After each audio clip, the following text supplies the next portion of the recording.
Let no man come into this hall, groom nor page nor yet marshal, but that some sport he bring withal. For now 'tis time of Christmas. If that he say he cannot sing, some other sport then let him bring, that it may please at this feasting. For now 'tis time of Christmas. If that he say he cannot do, then for my love ask him no more, but to the stocks then let him go. For now 'tis time of Christmas.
Thank you. That's Ding Dong Merrily on High. It is an ancient, ancient carol. It is one of the earliest carols. The first carols were dances. The peasants would dance and sing around the creche in ring dances. And the dancing and the singing went together. Gradually, the dancing faded away. The carols remained lively with that dance-like quality. So many carols come down to us in that way. We are celebrating today an 18th century Christmas. And to do that, we have to look back to even the deeper days, because the winter solstice, long before the birth of Christ, there's always been a festival in the darkest days of winter. People wondered, how can we get through this? This morning, as I looked out, I thought, no, this darkness. And that's what and imagine being a person in the ancient times wondering, will the sun come back? And so it was a worshiping time of light and of food, anything that meant life, right? And bringing in holly and ivy and mistletoe to celebrate it, because it was green in the dead of winter. So deck the halls with it. That was the solstice. Many, many cultures, the Saturnalia, the festival of Yule, all the different pagan cultures celebrated their midwinter festival. Then, and fire, of course, keeping a Yule log burning for the 12 days of Christmas. Don't let it go out. Maybe the sun will not come back. So all of that was part of the old way. And then when the early Christians were trying to get converts, it wasn't so easy because those festivals were so fun. So they simply added elements of those festivals into a Christmas festival. So Christmas grew as it went through the ages, taking on tradition after tradition from the old ways. That is why we still have holly and ivy, and it is part of our celebration. And that is why we need the light. It is all part of this dark time and how humans get through it. We are celebrating it. Now in New York, well, in the ancient days, in the ancient American days, this law was passed in Massachusetts. 1659. Anybody who is found observing by abstinence from labor, feasting, or any other way, any such day as Christmas Day, shall pay for every such offense 5 shillings. Christmas in jolly old New England was illegal because it had gotten way too festive for the Puritans. And so they banned it. They banned everything about it. You could not, it was against the law to eat or make minced pie. Because the original minced pies were made in the shape of a manger with a baby, and the spices within represented the spices the wise men brought. And on the top of the pies was the imprint of the baby. So this was idolatry. It was forbidden. And in Connecticut on Christmas Day, it was illegal to play on any instrument of music except the drum, the trumpet, or the Jew's harp. How are we doing? No, we have a drum. But we don't have to worry. We're not in Connecticut. We're in New Jersey. And New Jersey was very different. Christmas eventually got to New England, but we were already there. We did not ban it here, except certain Puritan congregations. But mostly it was a festival of many cultures here. The Dutch celebrated Christmas, the French celebrated Christmas, the Germans were Christmas celebrators, the English, the non-Puritan English, all of those were part of New Jersey cultural life, all celebrated Christmas. We'll stick with them today as we celebrate an 18th century Christmas. And we'll start with a carol, an English carol.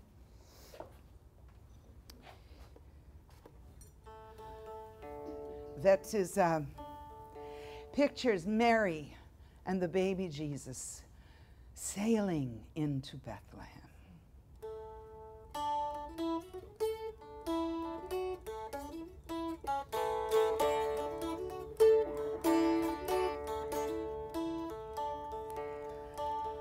As our ships come sailing in on Christmas Day, on Christmas Day. As our ships come sailing in Christmas Day in the morning.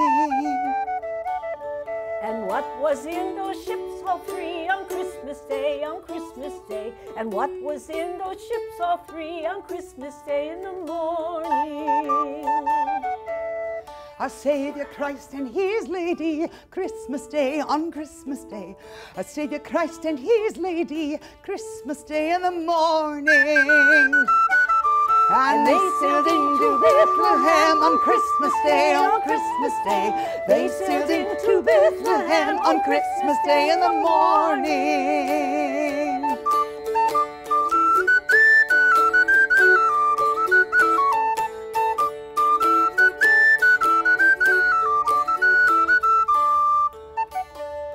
And all the bells on earth shall ring on Christmas Day, on Christmas Day. All the bells on earth shall ring on Christmas Day in the morning. And all the angels in heaven shall sing on Christmas Day, on Christmas Day. All the angels in heaven shall sing on Christmas Day in the morning. And all the souls on earth shall sing on Christmas Day, on Christmas Day. All the souls on earth shall sing on Christmas Day in the morning. Then let us all rejoice amain on Christmas Day, on Christmas Day. Let us all rejoice amain on Christmas Day in the morning.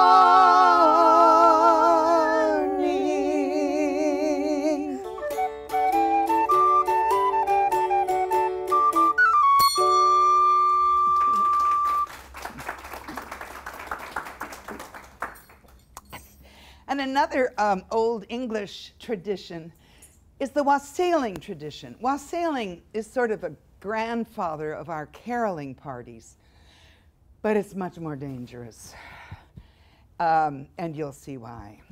The men and boys of a village in old New England and England would go into the orchard in the dead of winter, in the solstice, to ensure a good crop for the new year. They had a big wooden bowl filled with mulled ale and roasted apples, and they'd sprinkle that brew on the roots of the trees to bless the trees.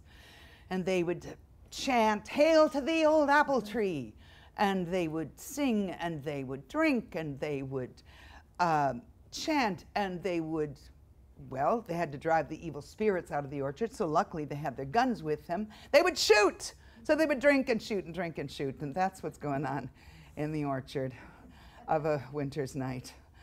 You don't want to go near it. But then they come near you because their bowl is low, so they come to your door and they shout, wassail, which means be healthy, be whole. If you wanted to stay healthy, you replenished their bowl.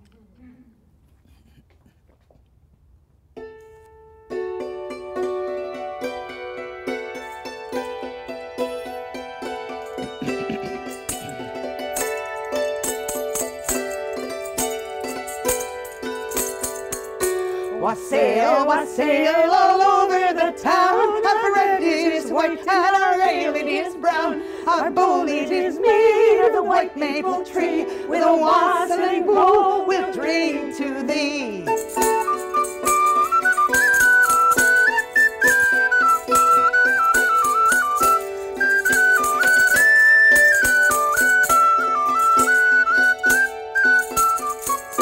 Now, butler, come bring us a bowl of your best, and we hope that your soul in heaven may rest.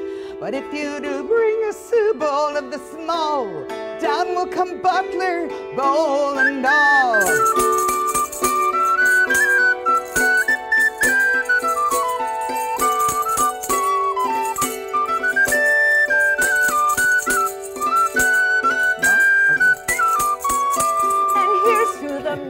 In a lily white smock, who tripped to the door and pulled back the lock, who tripped to the door and slipped back the pin, for to let those jolly wassailers in. Wassail, wassail all over the town. Our bread it is white and our ale it is brown. Our bowl it is made of the white maple tree. With a wassailing bowl we'll drink to thee.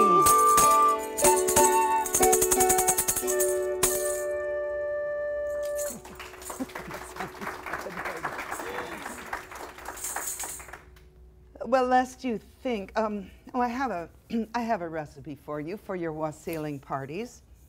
It is for an ale syllabub.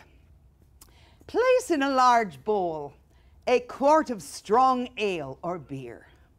Grate into this a little nutmeg and sweeten with sugar. Milk the cow rapidly into the bowl.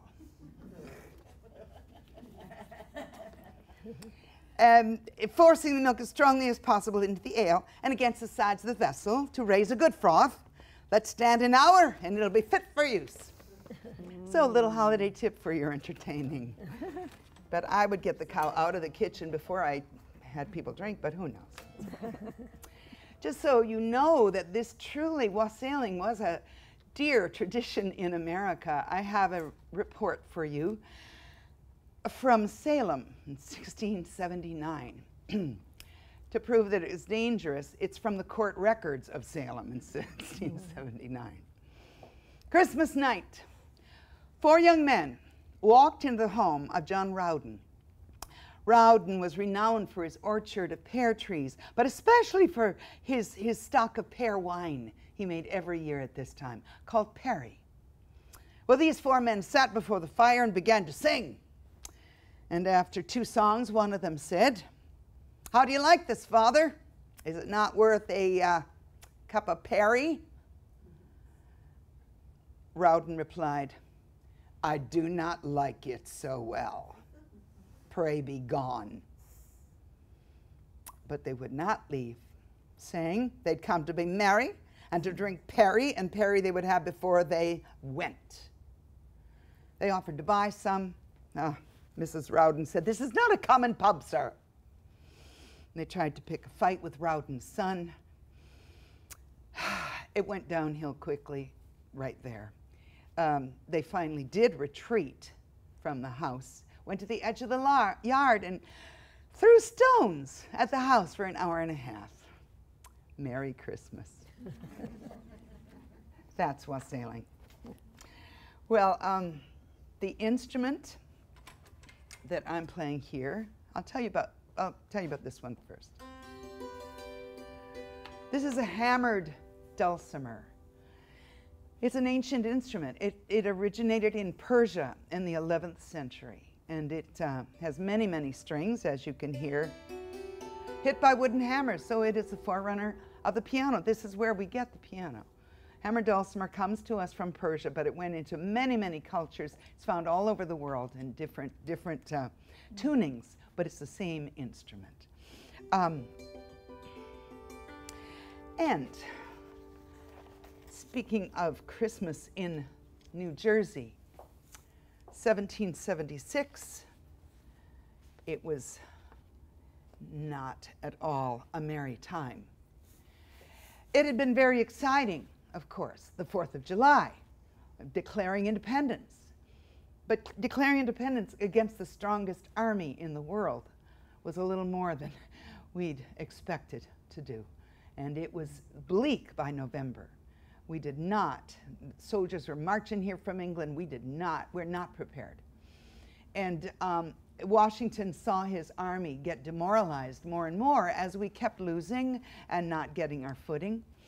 He needed to do something dramatic because he knew that many enlistments were up January 1st. He was going to lose half his army if he didn't get a victory, and he figured out how to get one. We're not only fighting the British, we're fighting Germans because of the Hessians, who were mercenaries for the British. Hessians, very fierce fighting troops. They'd taken over Trenton. Washington wanted them out of there. One thing he knew about Germans, they loved to celebrate Christmas. And the rest of the story you can hear in an aide-de-camp's diary. Christmas morning. They make a great deal of Christmas in Germany. No doubt the Hessians will drink a great deal of beer and have a dance tonight. They will be sleepy tomorrow morning. Washington will set the tune for them about daybreak. The rations are cooked. New flints and ammunition have been distributed. And so there's the plan, a secret attack on the Germans in the middle of their Christmas partying. They left at 6 p.m. that cold Christmas night. Washington and his men were in Pennsylvania, deep in snow, far from Trenton. They had to walk all night through ice and cold and a sleet storm. So bad that 2 soldiers froze to death on the march to Trenton. The rest make it to the river. They have the makeshift boats. They get across. They're marching into Trenton at 4:30 in the morning. And the Germans wake up, the battle begins, and the Battle of Trenton lasts about 25 minutes. And we have won. And this is the broadside that spread the news.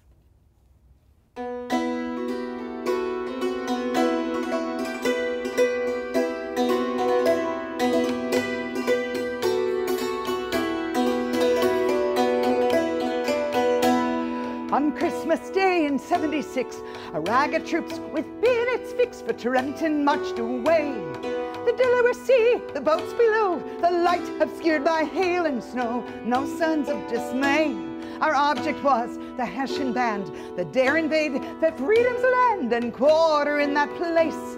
George Washington, he led us on, whose streaming flag and storm and sun has never known disgrace. In silent march, we passed the night, each soldier panting for the fight, the quite benumbed with frost. Green on the left, at 6 began, the right was led by Sullivan, who never a moment lost.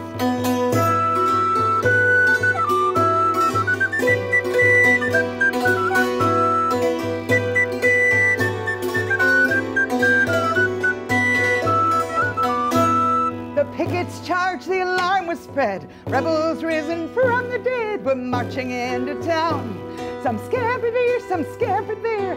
Some for action did prepare, but soon their arms laid down. 1,200 servile miscreants with all their colors, guns and tents were trophies of the day. The battler, the bright canteen in center front and rear was seen driving fatigue away.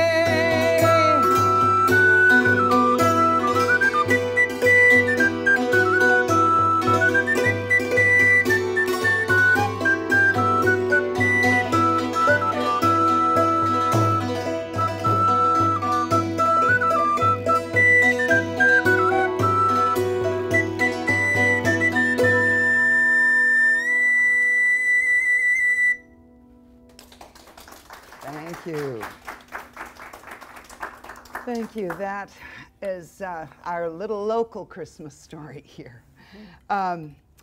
There was actually, among those who were captured, among those Germans taken prisoner that Christmas night, were 9 musicians of a military band. You know, Germans are good tuba players, and so it was, they took them captive with their instruments. And they were held in Philadelphia after the battle. And at the first 4th of July celebration in 1777, the Pennsylvania Evening Post reported that the Hessian Band of Music, taken in Trenton the 26th December last, attended and heightened the festivities with some fine performances suited to the joyous occasion. There's a way to treat prisoners of war, have them play music for your festivities. Well, the other instrument here is also called a dulcimer. This is the mountain dulcimer. It originated in America. It was German settlers who missed the zithers they'd left behind. And so they made their own lap string zithers. They called them long-alikes and scheitholz in some corners, but it became Americanized at the time as the dulcimer, mountain dulcimer. One of those Germans walked into the Appalachians with one of these. Scots-Irish got a hold of it, and they turned it into the mountain dulcimer. But it's got more Poconos in it than Appalachians. That's where it began. So as you saw, you played across the lap, traditionally played with a slide, so it made it easy to play.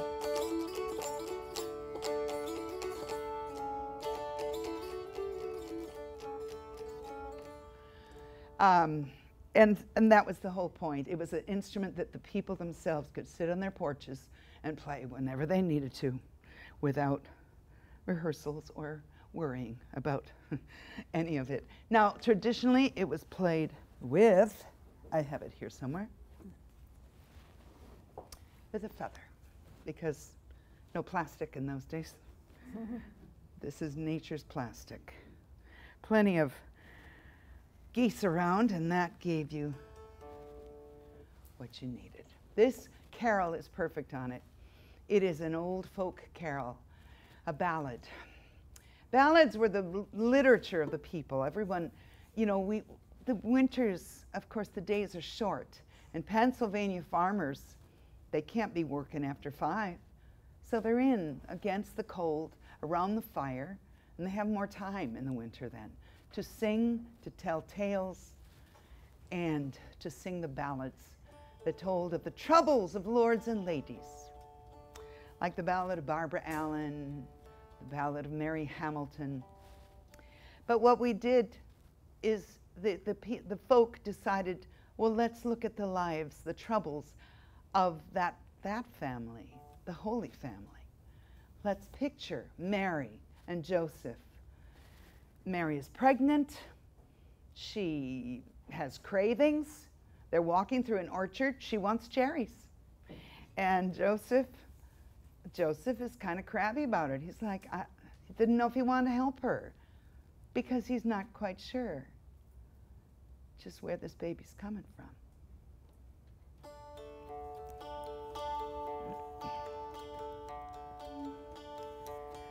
When Joseph was an old man was he married Virgin Mary, the Queen of Galilee.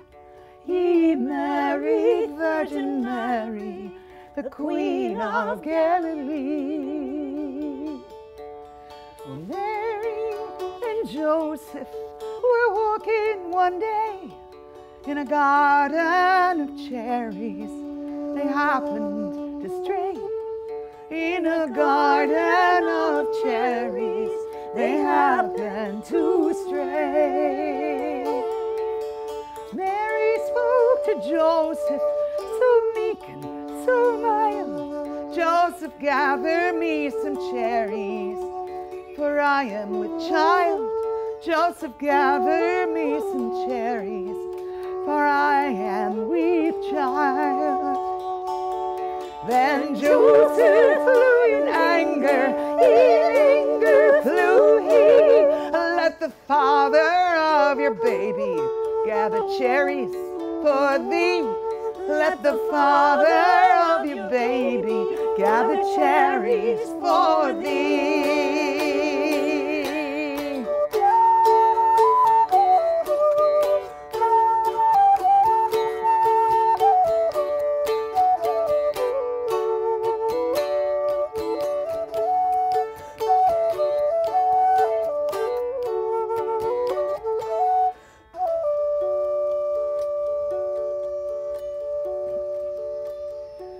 Then Jesus spoke a few words from his mother's womb. Bow low down, cherry tree, bow low down to the ground. Bow low down, cherry tree, bow low down to the ground. Then the cherry tree bowed low down to the ground. And Mary gathered cherries while Joseph stood around. And Mary gathered cherries while Joseph stood around.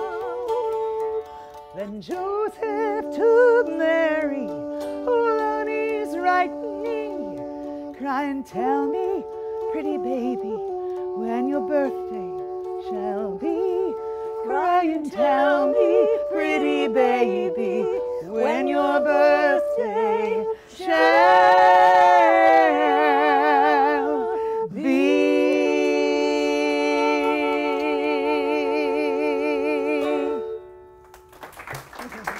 Thank you. It's about time I told you who these people were here. This is Krista Patton, with flutes and drums and harps. And she will be telling you about some of those instruments. Want to tell about anything right now?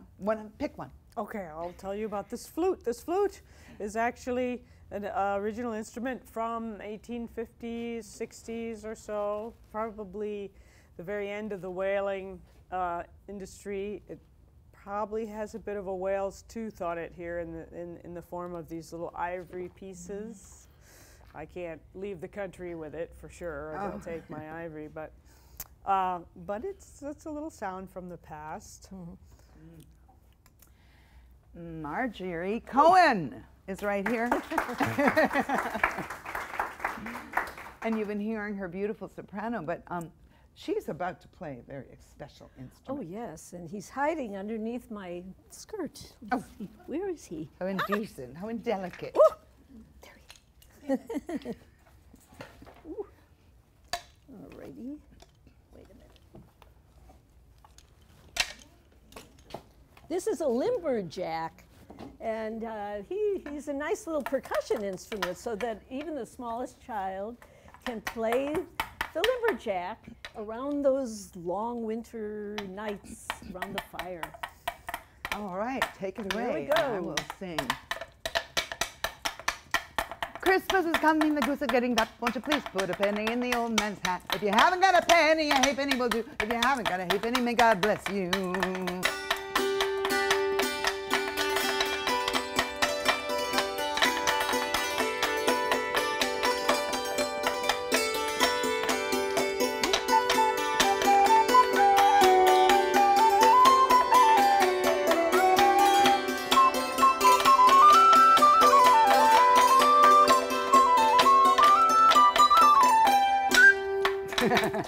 Thank you, Margie and Lumberjack.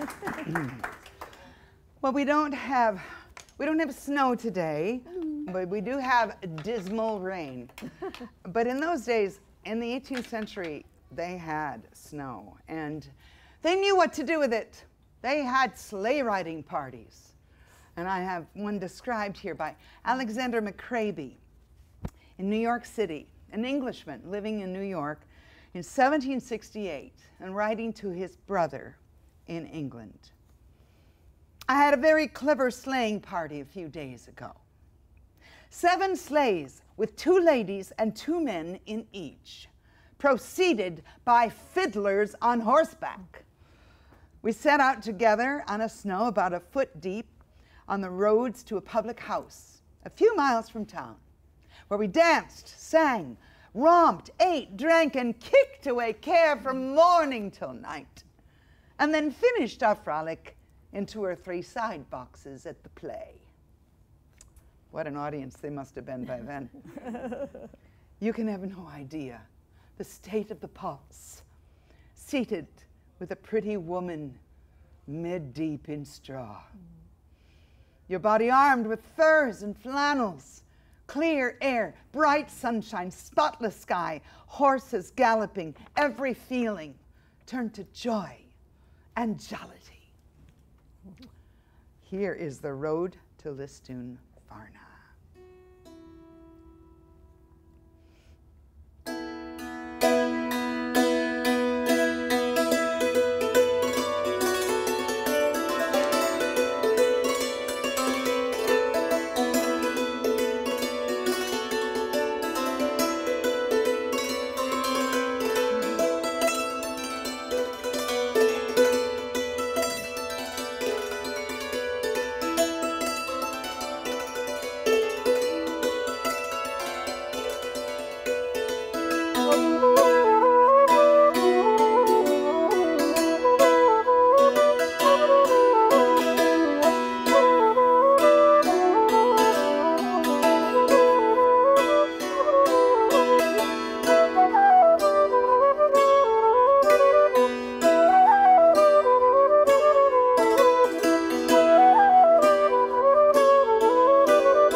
Well, the food, and well, once you get to that tavern, not only is there dancing, but there are all sorts of festive foods, of course.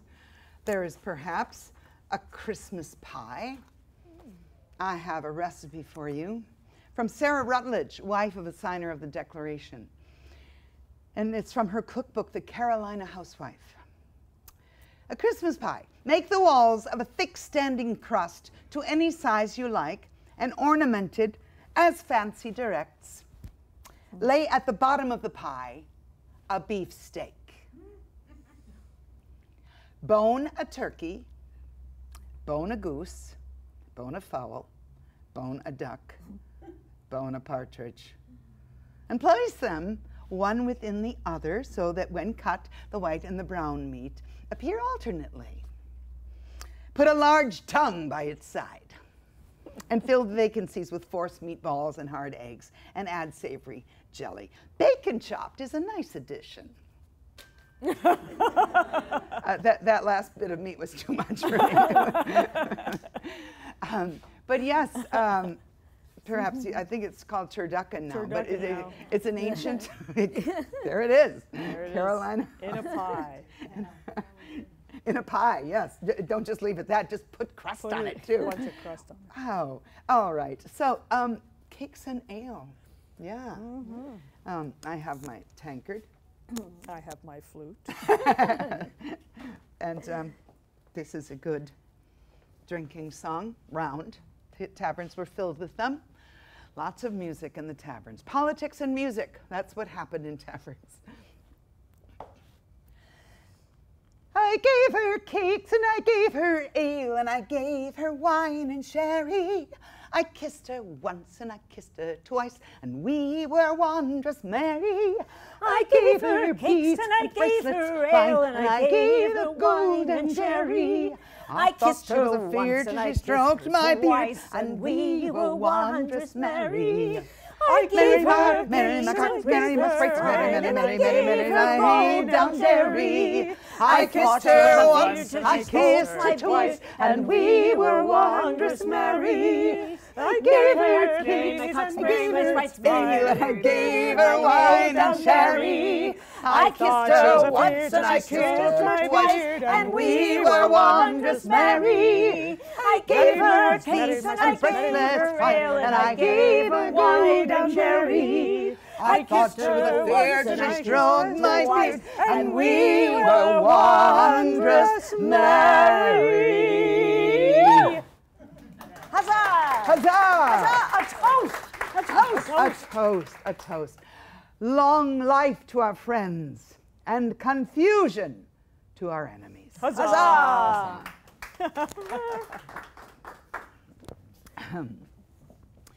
Well, the very first carol ever written in North America was written by a Jesuit missionary to the Huron Indians of Canada.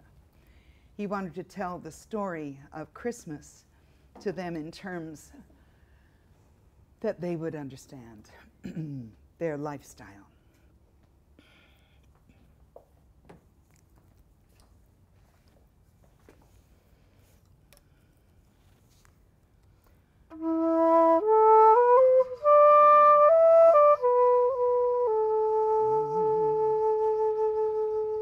Was in the moon of winter time, when all the birds had fled, that mighty Gitcha Manitou sent angel choirs instead. Before their light the stars grew dim, and wandering hunters heard the hymn. Jesus, your King is born. Jesus is born. In excelsis gloria. 'Twas in a lodge of broken bark the tender babe was found, and ragged robes of rabbit skin enwrapped his beauty round.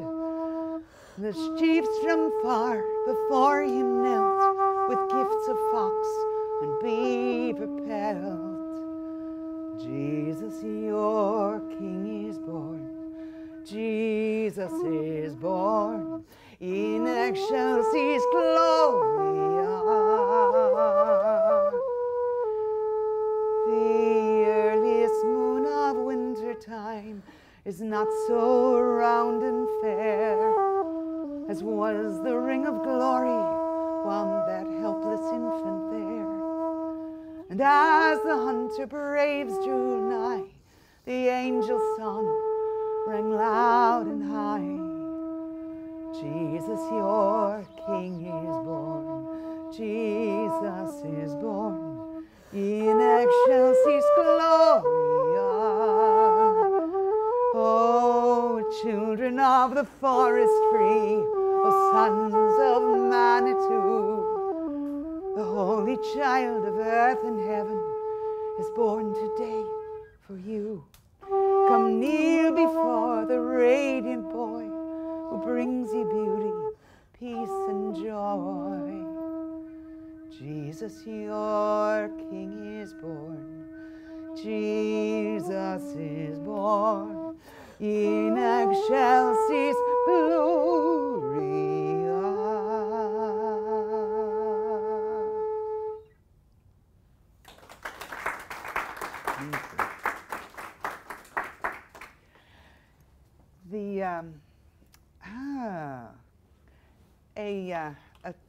There are many legends about animals at Christmas time. It is said, if you go down to your barn at midnight on Christmas Eve, you will see all of the cows on their knees because they were there. And they are paying tribute on that anniversary. It is also said that at midnight, certain animals have the power of speech on Christmas Eve. Cats talk. We know that. And birds No, bees. Birds and the bees. Maybe they both, maybe they did a Maybe duet. they're talking to each other. Bees alone sang, hummed the 23rd Psalm. In the key of B. Thank you, Margie. It has to be said. Well, we know this is all corroborated. We have it here. John Howison wrote in his Sketches of Upper Canada, he wrote about a miraculous Christmas right there along the St. Lawrence River in about 1820. When it was midnight, I walked out and strolled in the woods. I was suddenly roused from a delicious reverie by observing a dark object moving slowly and cautiously among the trees. At first, I fancied it was a bear, but nearer inspection discovered an Indian on all fours. For a moment, I felt unwilling to throw myself in his way, lest he should be meditating some sinister design against me. However, on his waving his hand, putting his finger to his lips, I approached him, and notwithstanding his injunction to silence, I asked him what he did there. I watched to see the deer kneel, he said. This is Christmas night, and all the deer fall upon their knees to the Great Spirit and look up. The solemnity of the scene, the grandeur of the idea filled me with awe. This is a carol descended from an ancient Latin carol about the animals speaking and talking of the gifts that they brought to the baby.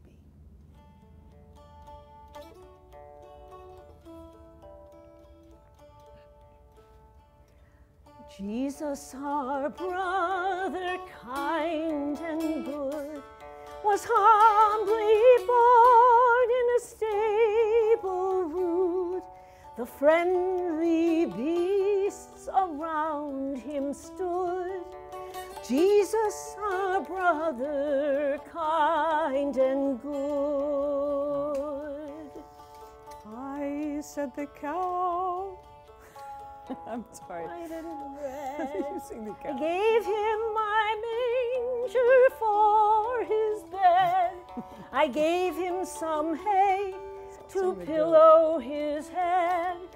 I said the cow all white and red. I said the goat with the curly horn. I gave him my wool for a blanket warm. He wore my coat on Christmas morn. I said the goat with the curly horn. I said the dove in the rafters high. I cooed him to sleep so he would not cry. We cooed him to sleep, my maid and I. I said the dove in the rafters high.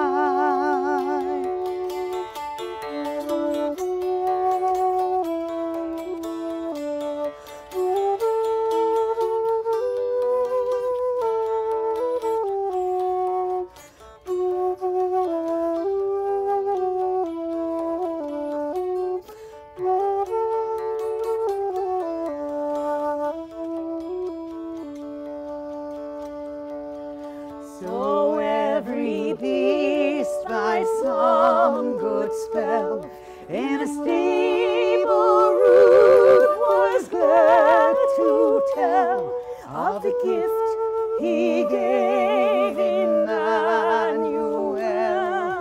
The gift he gave Emmanuel.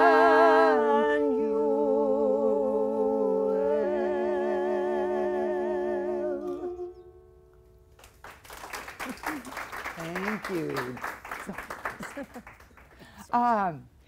Well, as we come in towards New Year's here, New Year's traditions were very strong because it wasn't a religious holiday, so everyone could partake, and they certainly did.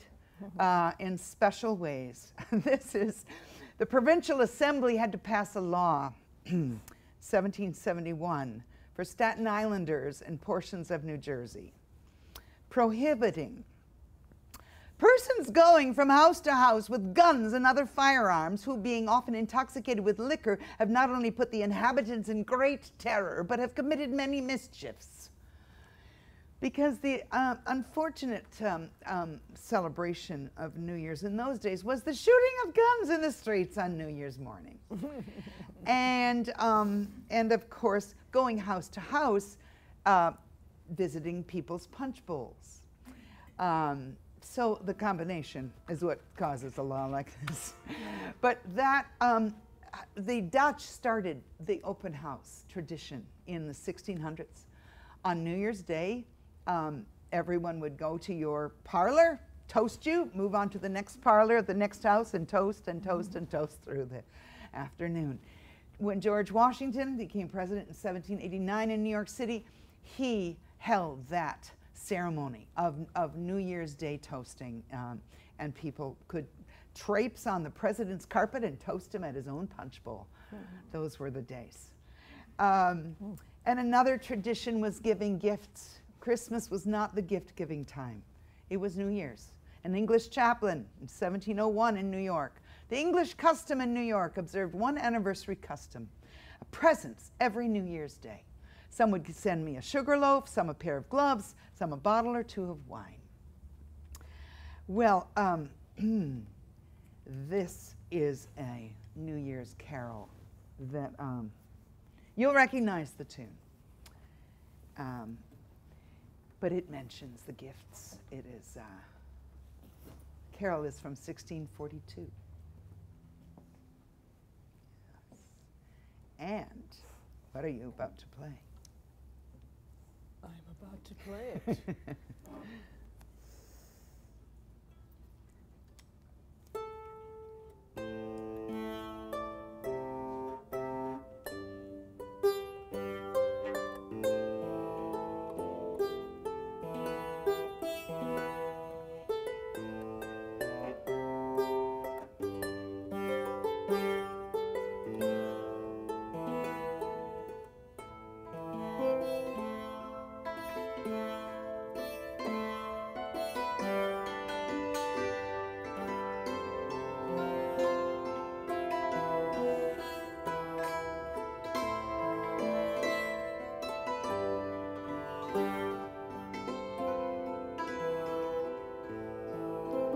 The old year now away is fled, the new year it is entered.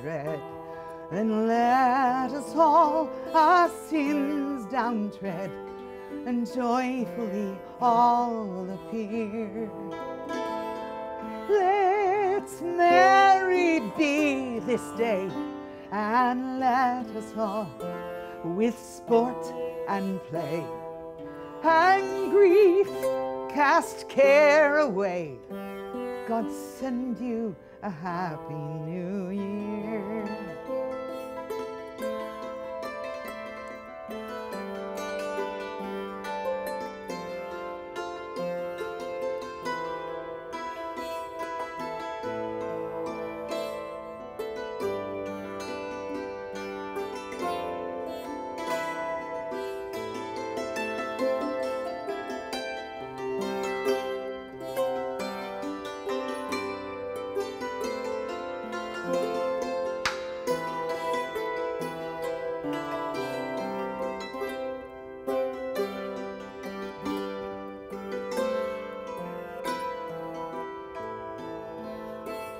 And now, with New Year's gifts, each friend unto each other they do send.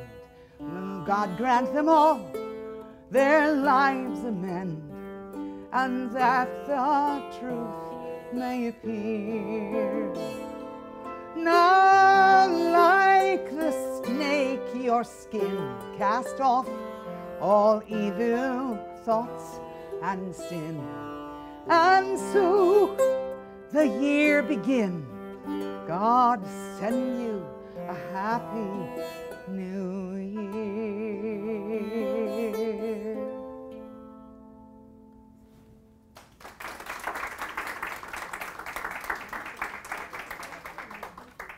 It's the perfect time to tell you of the eggnog riots at West Point, 1826. Superintendent Sylvanus Thayer decreed the first dry Yule for his students. Cadets smuggled rum, port, milk, sugar, eggs, nutmeg, and, well, that's the whole recipe. That's the base, you need nothing more. Into the barracks. They covered the windows with blankets.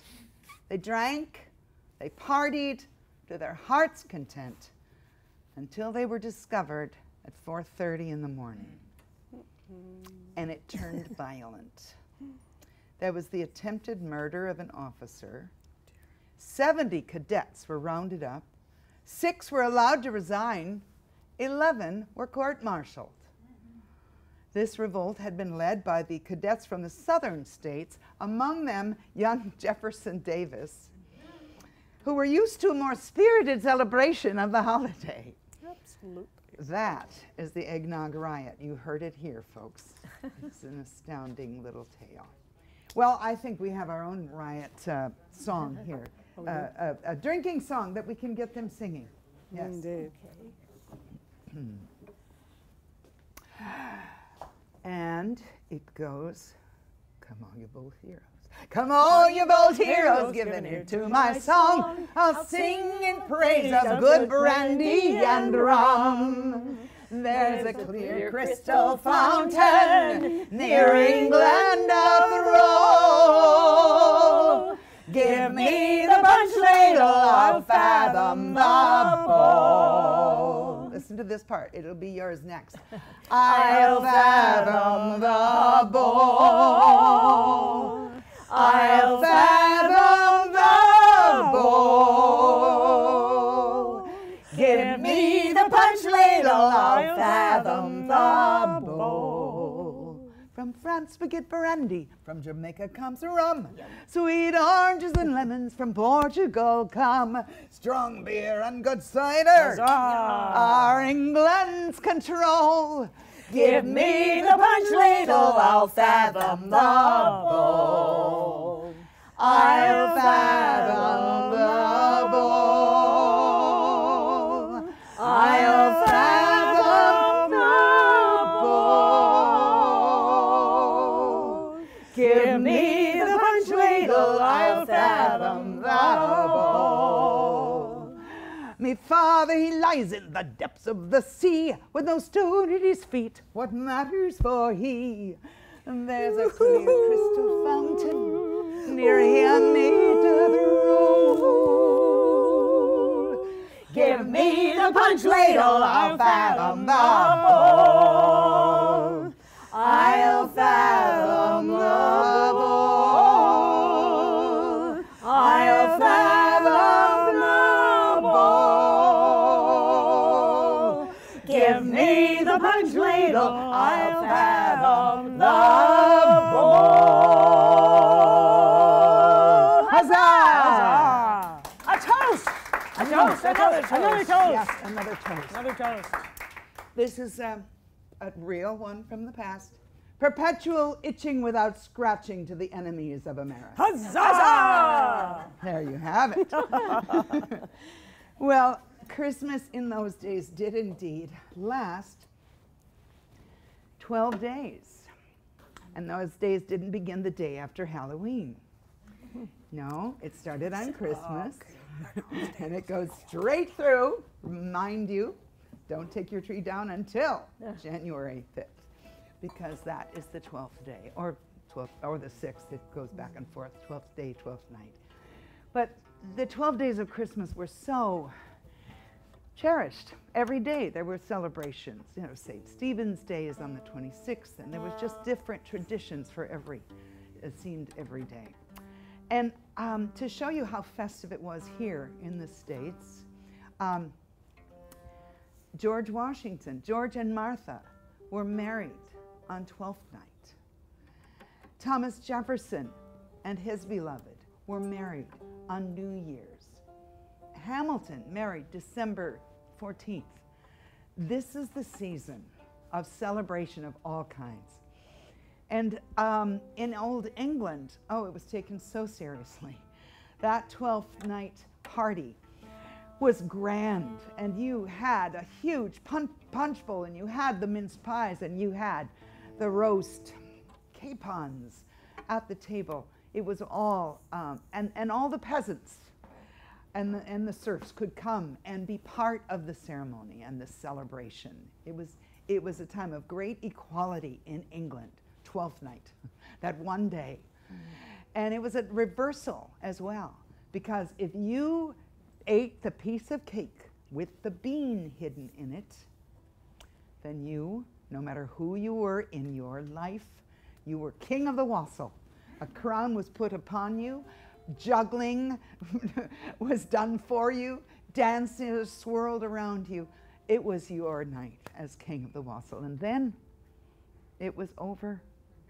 You took off the crown, you went back to your hovel, and you waited for Christmas to come again.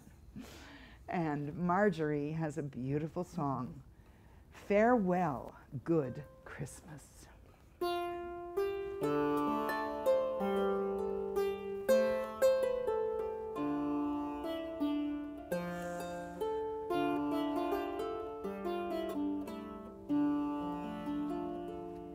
Now farewell, good Christmas, adieu and adieu. I needs now must leave thee and look for a new.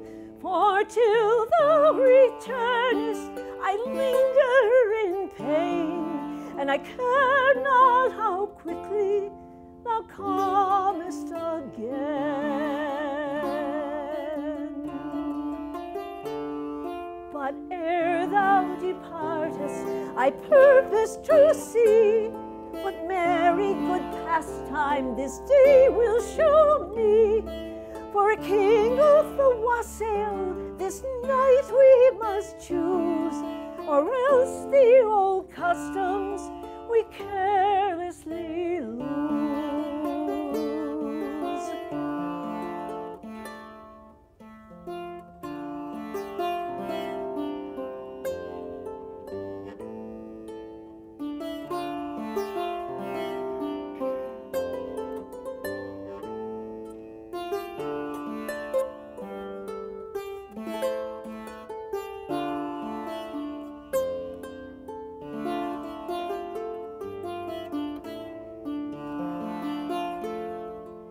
To welcome us kindly, my master stands by and tells me in friendship one tooth is adry.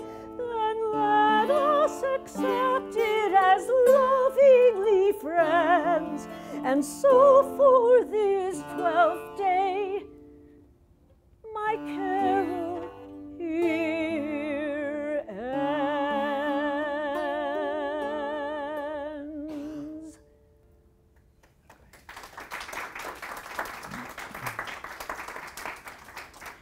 Well, we have so enjoyed bringing you the Christmas of the 18th century, and I want you to have some Christmas music on your lips as you leave here today, or sit in your cozy homes, you Zoomers. There are 18th century carols that we know well, and we will do a couple of them. But first, then you will sing with us. But first, a farewell to you from the Virginia Almanac from 1772. We wish you health and good fires, victuals, drink, and good stomachs, innocent diversion and good company, honest trading and good success, loving courtship and good wives, and lastly, a Merry Christmas and a Happy New Year.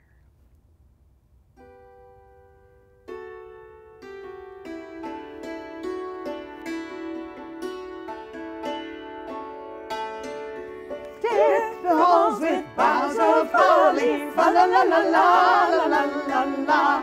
'Tis the season to be jolly, fa la la la la la la la. Don we now our gay apparel, fa la la la la la la la. Trove the ancient Yuletide carol, fa la la la la la la la la.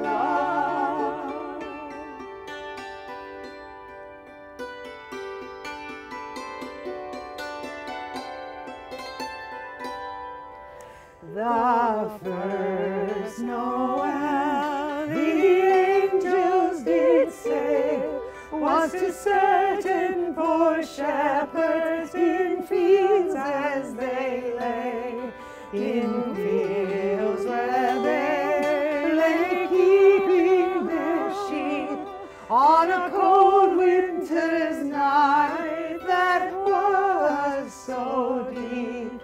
Noel, Noel, Noel, Noel, born is the King of Israel. Oh, so nice.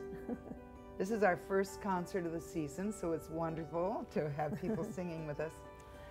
And we will end with a tune that takes us a little into the 19th century. 21st century, you got to get there yourself. We're only going to go to the 19th. That's where we stop.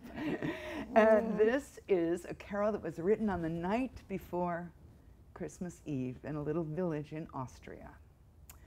The priest went to the church to get everything set for midnight service, and he found a tragic thing. The organ wouldn't play. That evidently a mouse had gotten in there and eaten a hole in the bellows. There was to be no music for Christmas. Not possible. Not in Austria. He went home in great turmoil to try to figure out how to save it. He got out his guitar and he wrote a tune. And he went to the he got the organist to play the guitar, but he sang tenor, and the other sang baritone, and they, for the very, very first time on that Christmas Eve, sang.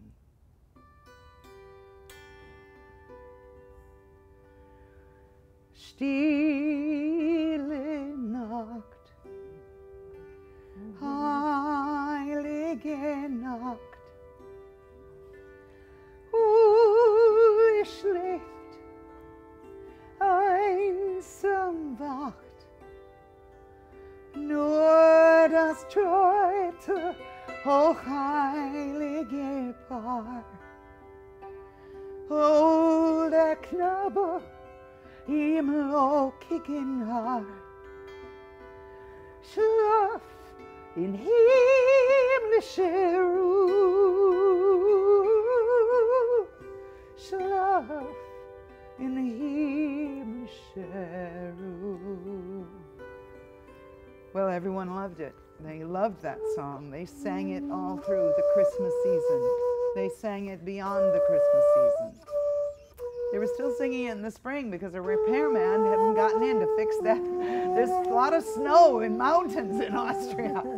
And finally, when the repairman did come in, great musician himself, the first tune they played on it was Stille Nacht. And he was immediately impressed. He asked if he would take it back with him to the city to teach it to his choir, and it went from there. And traveling singing troops began taking it all around the world, including the Rayner family, who came to America in 1840 and brought us the gift. And here we are in Wayne, New Jersey, at the beginning of our season. Let us sing it as we know it.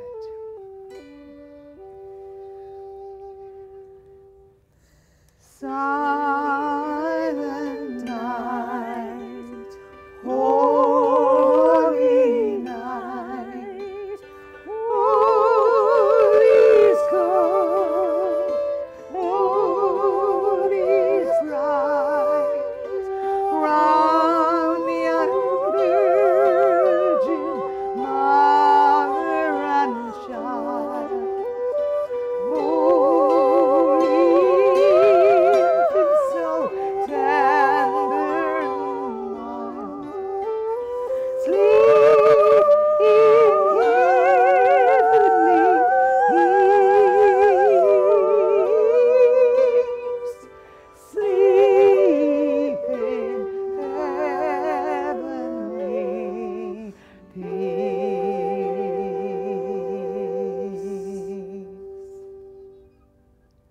Christmas. Thank you. Marjorie Cohen. I'll come up. We'll come up. Marjorie Cohen. Krista Patton. And Linda Russell. Thank you. Thank you so much for coming and beginning our season. Thank you.